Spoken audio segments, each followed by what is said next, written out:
Dalam dunia yang penuh ketidakpastian, ada pepatah yang selalu saya pegang. Data memang diam, tetapi jika dibaca dengan benar, ia mampu berbicara lebih kuat daripada kata-kata. Halo, saya Faisal Fitra Ramadan, umur 21 tahun dan berdomisili di Palembang. Saya merupakan fresh graduate dari jurusan Matematika, Fakultas Matematika dan Ilmu Pengetahuan Alam Universitas Sriwijaya yang lulus dengan predikat cum laude dan IPK 3,84. Di jurusan Matematika, saya mendalami peminatan di bidang statistika dan komputasi. Saya mempelajari mata kuliah seperti basis data, artificial intelligence, jaringan syaraf tiruan, dan data mining. Jika diri saya digambarkan dalam 3 kata, saya merupakan pribadi yang adaptif, kolaboratif, dan proaktif. Selama berkuliah, saya aktif mengikuti kegiatan organisasi internal dan eksternal kampus, seperti menjadi Ketua Umum di Himpunan Mahasiswa Matematika Universitas Sriwijaya pada periode tahun 2024-2025. Selain itu, di eksternal kampus, saya juga menjadi staf badan pengawas di Ikatan Himpunan Mahasiswa Statistika Seluruh Indonesia periode tahun 2022-2024. Selain aktif berorganisasi, saya juga aktif dalam mengikuti berbagai perlombaan dan kompetisi. Salah satu prestasi yang berhasil saya raih, yaitu saya berhasil menjadi finalis pada pemilihan mahasiswa berprestasi Universitas Sriwijaya pada tahun 2024. Selain itu, saya juga menjadi lulusan terbaik di Fakultas Matematika dan Ilmu Pengetahuan Alam Universitas Sriwijaya periode bulan Juni 2025. Saya juga sempat diamanahkan untuk menjadi asisten dosen dan mengajar selama 1 semester di mata kuliah jaringan syaraf tiruan. Berbekal pengalaman-pengalaman ini, saya memiliki ambisi dan kepercayaan diri yang besar untuk mendaftar di program permagangan Kemnaker Republik Indonesia sebagai Data Scientist di Telkom Indonesia. Bagi saya, program permagangan nasional Kemnaker Republik Indonesia di Telkom Indonesia bukan hanya sebuah pengalaman bekerja sementara, tetapi sebuah langkah penting dalam perjalanan karir saya di dunia teknologi dan data. Di Telkom, saya bisa belajar langsung bagaimana teknologi bisa diaplikasikan pada skala besar, bagaimana data bisa dimanfaatkan untuk pengambilan keputusan, dan bagaimana tim-tim teknologi dapat bekerja sesuai dengan ritme industri yang sesungguhnya. Oleh karena itu, saya sangat berkomitmen untuk memberikan usaha-usaha yang terbaik, beradaptasi dengan cepat, serta terlibat aktif dalam setiap tugas-tugas yang diberikan.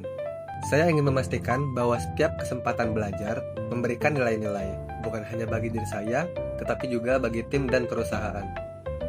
Tujuan saya sederhana, saya ingin tumbuh, memberikan kontribusi yang nyata, serta menjadikan pengalaman magang ini sebagai fondasi kuat untuk karir jangka panjang saya di dunia teknologi dan data. Saat ini saya sedang mengerjakan beberapa proyek pribadi seperti model deep learning dan juga pre-processing. Proyek-proyek ini dapat membantu dalam mengasah teknis saya, menambah portofolio, dan juga menjaga ritme belajar setelah lulus. Selain itu, saya juga sedang fokus dalam mempelajari tools-tools yang umum digunakan di industri seperti Git dan Docker. Tujuannya agar saya cepat beradaptasi ketika masuk di perusahaan. Salah satu proyek yang paling menarik yang pernah saya kerjakan adalah proyek Pedicare.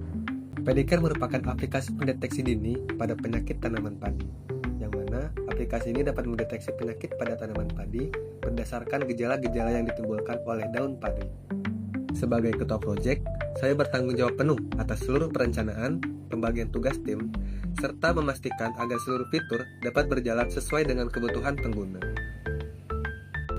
Proyek ini kami buat selama kurang lebih 3 minggu, mulai dari pengumpulan data primer dan sekunder yaitu citra daun tanaman padi, pre-processing data, implementasi data pada model deep learning, evaluasi kinerja, serta penggabungan fitur antarmuka dan deployment. Beberapa kendala tentunya pernah dirasakan oleh kami. Salah satunya saat Pedicare bekerja sama dengan stakeholder. Pedicare banyak mendapat bantuan dari beberapa pihak eksternal, baik itu dalam mengumpulkan daun citra padi maupun bantuan teknis yaitu deployment aplikasi. Namun, banyak kepala yang membantu, banyak juga kepala yang harus disamakan persepsinya. Banyak pihak yang memiliki persepsi berbeda dengan tujuan awal dari aplikasi Pedicare. Sebagai ketua tim, saya mengambil inisiatif untuk melakukan komunikasi yang lebih intens, menyusun dokumentasi kebutuhan yang lebih jelas, serta mengadakan pertemuan rutin supaya semua pihak dapat memiliki pemahaman dan tujuan yang sama. Saya juga harus mengawasi kinerja dari masing-masing anggota tim dan stakeholder. Sehingga saya harus mengerti setidaknya dasar atau basic yang dilakukan oleh setiap anggota tim dan stakeholder agar saya bisa menilai kinerja dari masing-masing anggota tim dan stakeholder dengan tugasnya. Hasilnya, Project Pedicare berhasil membawa saya dan tim saya dalam memenangkan perlombaan ilmiah, baik itu di dalam maupun di luar universitas. Saya merasa sangat bangga dan puas, karena proyek ini bukan hanya mengajarkan kemampuan teknis saya, tapi juga mengajarkan saya arti sebuah komunikasi, empati, dan kerjasama dalam sebuah proyek yang nyata. Dalam proses belajar dan mengerjakan proyek, saya banyak menggunakan beberapa tools. Berikut tools yang saya gunakan. Sekian dari saya, besar harapan bagi saya untuk dapat mengikuti program ini. Atas perhatiannya saya ucapkan terima kasih.